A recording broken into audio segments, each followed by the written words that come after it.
اعلامیه جبهه مقاومت ملی افغانستان. هموطنان گرامی، درود و سلام بر شما. اعلامیه جبهه مقاومت ملی افغانستان.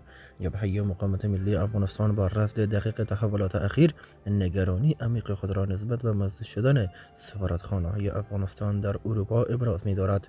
این نمایندگی های سیاسی به عنوان آدرس رسمی مردم ما و آخرین نماد مشروعیت نظام پیشین افغانستان باید حفظ و پاسداری شوند.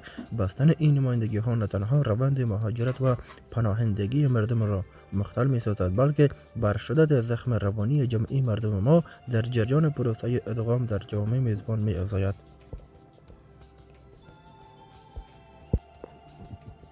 در عین حال دسترسی طالبان به این نمایندگی ها خیانت بزرگ به مردم افغانستان است، مردمی که برای فرار از ظلم و ستم این گروه به مهاجرت تن داده اند. جبهه مقاومت ملی افغانستان ضمن حمایت قاطع از نمایندگان دیپلماتیک نظام جمهوری اسلامی افغانستان با هر گونه معامله که منجر به واگذاری این نمایندگی ها به طالبان شود مخالف است. همزمان دسترسی طالبان به این نمایندگی ها به افزایش تهدید استراتژیک افراطگرایی در جامعه غربی نیز دامن میزند. حضور طالبان در این نمایندگی ها زمینه ساز پرونده سازی علیه پناهجویان افغان خواهد بود و بستر نفوذ استخباراتی یک نظام نامشروع را در غرب فراهم خواهد کرد.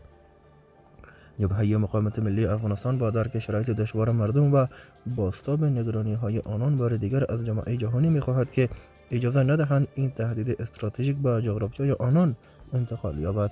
با تشکر که تا اخیر این ویدیو با ما همراه بودید.